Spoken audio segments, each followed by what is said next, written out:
So hello my dear student friends, अभी अभी आप लोग उच्च माध्यमिक का एग्जाम देकर के बाहर निकले होंगे। नाउ जो बच्चे लोग उच्च माध्यमिक का एग्जाम दिए हो, आप लोग का अकाउंट्स का पेपर का मैं सॉल्यूशन बता रहा हूं, ध्यान से सुनिएगा।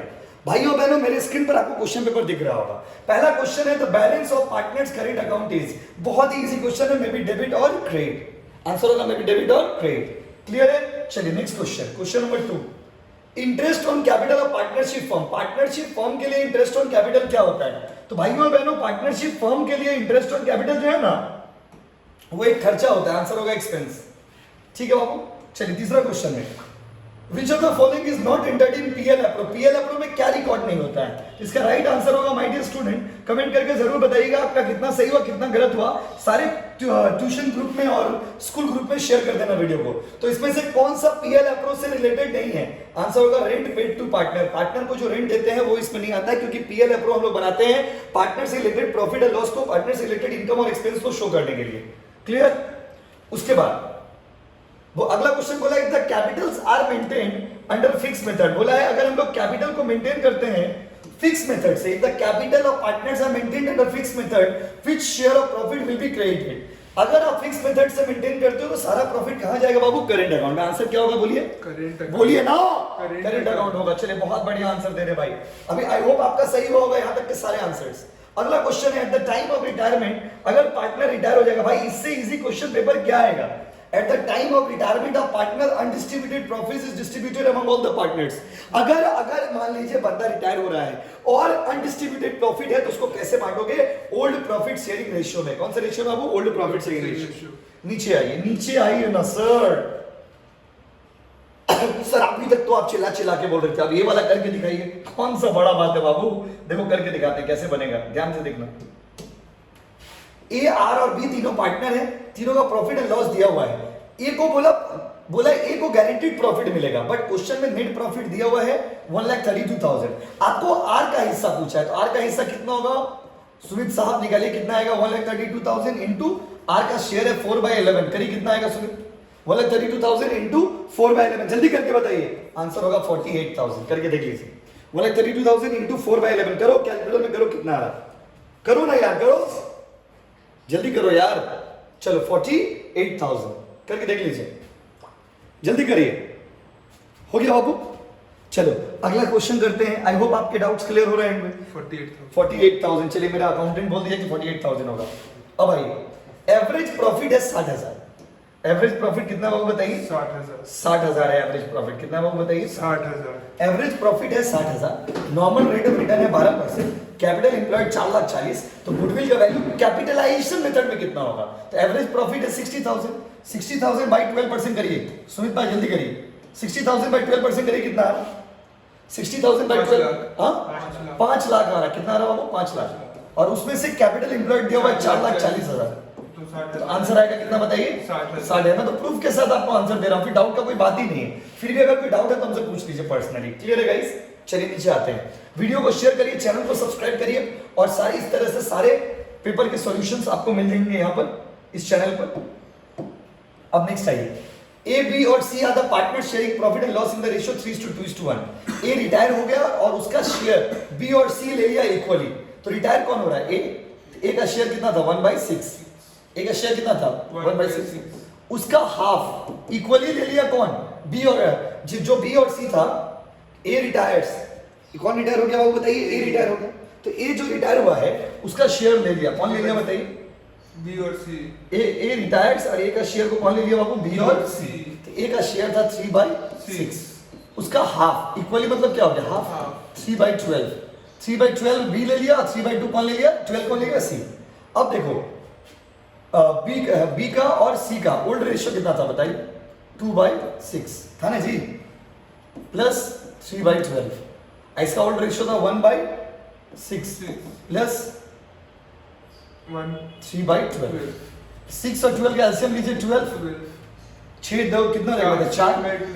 4 प्लस 3 7/12। और इसका कितना होगा बताइए? 12। 2 प्लस 3 ना बाबू, 5/12। आंसर आएगा 7:5। देखिए 7:5 ऑप्शन में है। क्या हुआ? पानी कर दिया ना, देख लो। माय डियर स्टूडेंट, प्रैक्टिस का बात है। कितना इजी क्वेश्चन, देख लीजिए क्या हुआ। देखिए स्क्रीन पे देखिए, प्रूफ के साथ दे रहा हूं भाई, शेयर करिए, सारे कोचिंग ग्रुप में शेयर होना चाहिए, सारे जगह पे शेयर होना चाहिए वीडियो, बस और कुछ नहीं आपसे मांग रहे। Application money can not be less than 5%, application का मनी कम से कम 5% होना चाहिए। एप्लीकेशन का मनी कम से कम कितना परसेंट होना चाहिए? वो 5%, 5% of the nominal value. Clear है गाइस? अगला मैं deficient resulting from the reissue of forfeited share at discount. Question का मतलब समझिए पहले, बोला है कि अगर deficient resulting from the reissue of forfeited share at discount, अगर शेयर को आप फॉरफिटेड शेयर को बेच रहे हो डिस्काउंट में, तो उसका डिफरेंस को किससे एडजस्ट करते हैं? तो उसका डिफरेंस को शेयर फॉरफीचर अकाउंट से एडजस्ट करते हैं। क्लियर है guys? Deficient resulting from reissue of forfeited share at a discount are required to be adjusted from the balance of, तो शेयर फॉरफीचर का बैलेंस से माइनस करके तब ना कैपिटल रिजर्व आता है।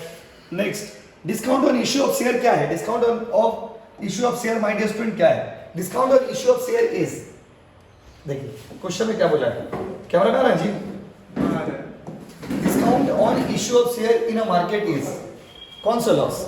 कैपिटल लॉस है, रेवेन्यू लॉस है, टोटल लॉस है, नन ऑफ दिस। तो my dear student, discount on issue of share जो है ना, वो फिक्टिशियस एसेट होता है। कैसा एसेट होता है बताइए? फिक्टिशियस एसेट होता है। तो लॉस के कैटेगरी में ये नहीं। Discount on issue of share in the market is, ये फिक्टिशियस एसेट होगा इसका राइट आंसर। तो इसीलिए इसका यहां पर आंसर होगा नन ऑफ दिस। क्लियर है गाइस? उसको फिक्टिशियस एसेट माना गया अकाउंट से। नेक्स्ट है वन, ओके, उसके बाद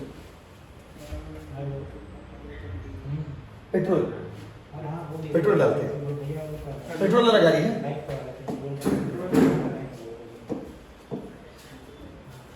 देखिए, P limited purchase assets of 7,50,000 from H limited, उसको शेयर बेचा है 125 रुपए का। 7,50,000 बाई 125 करिए कितना आएगा?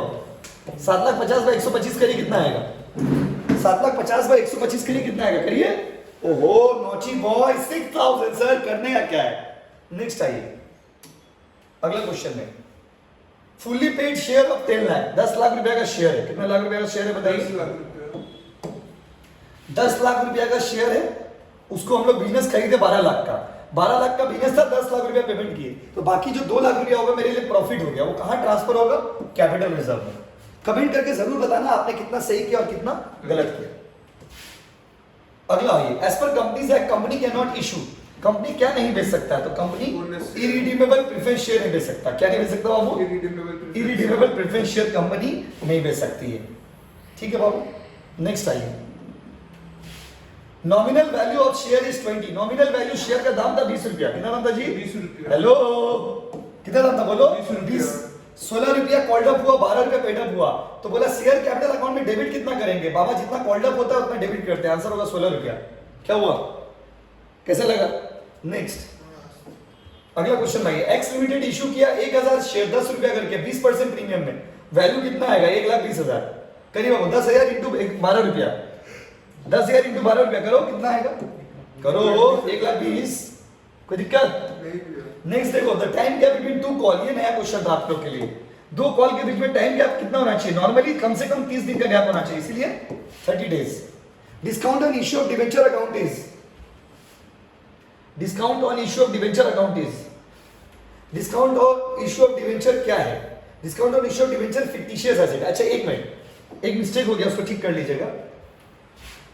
ये वाला मिस्टेक हो गया, देखिए बता रहा है मैंने उसको। Discount on issue of share in the market is, तो discount on issue of share in the market क्या बाबू? Discount on issue of share in the market होगा, इसका आंसर होगा बाबू कैपिटल लॉस। ठीक है, इसको ठीक कर लीजिएगा, इसको ठीक कर लीजिएगा, ये वाला मेरा मिस्टेक हो गया, इसको ठीक कर लीजिएगा। ठीक है, हम उसको डिबेंचर वाला समझ के बता दिया आपको। नेक्स्ट आइए, अगला क्वेश्चन है माय डियर स्टूडेंट फ्रेंड्स, इधर आइए, discount on issue of debenture is, debenture के ऊपर जो डिस्काउंट होता है वो कौन सा किस तरह का लॉस है? तो discount on issue of debenture को हम फिक्टिशियस एसेट मानते हैं अकाउंट्स में। क्या मानते हैं वो? Fictitious asset. Clear? So guys सारा क्वेश्चन क्लियर हो गया ना? आप नेक्स्ट में आइए।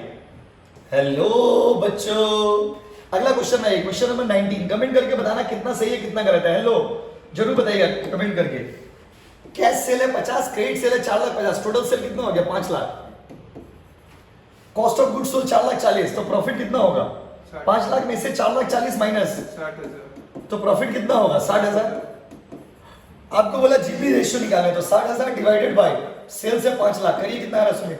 60,000 डिवाइडेड बाय 5 लाख इंटू 100 कितना है आंसर बोलो, करो जल्दी करो, जल्दी करो। कैश सेल क्रेडिट सेल को जोड़िएगा तो टोटल सेल आ जाएगा 5 लाख, 12%। उसके नेक्स्ट चाहिए, under which tool financial analysis 100% is taken as a base. 100% base किस मेथड के अंदर लेते हैं? तो आंसर होगा कॉमन साइज स्टेटमेंट। आंसर क्या होगा बाबू? Common size statement. नेक्स्ट आइए, क्विक एसेट का फॉर्मूला क्या है? क्विक एसेट का फॉर्मूला होता है current asset minus stock minus prepaid expense. नहीं पढ़ाए थे बताइए, सच्ची नहीं पढ़े हो? कितना इजी क्वेश्चन है। Current asset minus inventory minus prepaid expense हो गया। नेक्स्ट में आओ, interest paid on debenture. Debenture पे जो इंटरेस्ट पे करोगे वो क्या है? तो वो माय डियर स्टूडेंट है चार्ज अगेंस्ट प्रॉफिट। डिवेंचर पे जो इंटरेस्ट पे करेंगे वो क्या बताइए? Charge against profit. नेक्स्ट में आइए, अगला क्वेश्चन में आइए, which of the following is not the tool of financial statement analysis. कौन सा फाइनेंशियल स्टेटमेंट एनालिसिस का टूल नहीं है? कौन सा फाइनेंशियल स्टेटमेंट एनालिसिस का टूल नहीं है? Bank statement. क्लियर है गाइस? वीडियो को शेयर करिए, चैनल को सब्सक्राइब करिए। देखिए 24 नंबर क्वेश्चन में आ गए भाई। पूरा पेपर एक बार शॉर्ट में आपको बता देते हैं कि पेपर हार्ड था कि इजी था, सब बता देंगे। पहले रुको, which of the following is not included in operating activities. Operating activity में क्या इंक्लूड नहीं होता है? सेल ऑफ फिक्स एसेट, क्योंकि ये कहां आता है? इन्वेस्टिंग एक्टिविटी में। जल्दी बोलो, धीरे धीरे प्यार को बढ़ाना है, फिर हद से गुजर जाना है। जल्दी बोलिए, समझ आया कि नहीं आया? और बोलिए कितना सही है कितना गलत है, कमेंट करो। 24 मार्क्स कंप्लीट। चलो अब ऐसे क्यों में what do you mean partnership business? क्या था क्वेश्चन में? कुछ भी नहीं है। Pass journal entry for distribution of profit. Profit को बांटना रिवॉल्यूशन के टाइम में। बोलो इसे जनरल एंट्री नहीं किए हो। What do you mean by preference share? Executor क्या होता है? क्या गुडविल फिक्टिशियस एसेट है? गुडविल को अफेक्ट करने वाला माय डियर स्टूडेंट बहुत ही इजी क्वेश्चन है। देखिए रिजर्व कैपिटल क्या है? Comparative financial statement, ratio analysis, liquid ratio का फार्मूला, प्रोप्राइटरी रेशियो, ये सारे क्वेश्चंस हम लोग पहले ही किए थे। पीएल एप्रोप्रिएशन, बोलिए पीएल एप्रोप्रिएशन इससे इजी क्या रहेगा बाबा? सब कुछ तो रेशियो भी तो निकाल के दे दिया था। इधर देखिए इतना इजी क्वेश्चन है। उसके बाद आइए, ये डिबेंचर वाला क्वेश्चन देखिए कितना इजी है।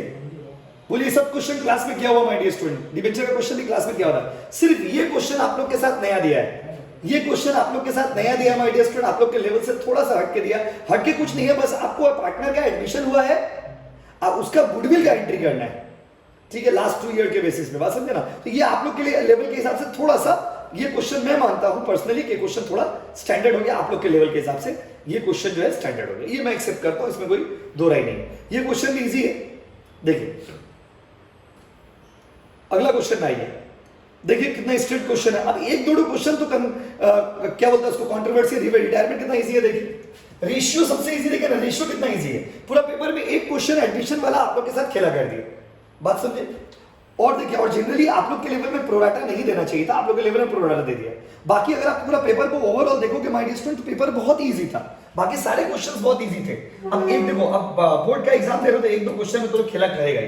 तो नॉर्मली ये जो दो क्वेश्चन हम लोग दिए ना, एक तो शेयर वाला और एक तो आपका एडमिशन का एडजस्टमेंट, वो नॉर्मली आप लोग के लेवल में नहीं देना चाहिए। क्लियर है गाइस? बाकी क्वेश्चन पेपर तो बहुत इजी था। तो आई होप आपका एग्जाम अच्छा गया होगा। कमेंट करके बताइए आपका एग्जाम अच्छा गया कि खराब गया, और वीडियो को शेयर करिए, लाइक करिए, सब्सक्राइब करिए। Thank you so much.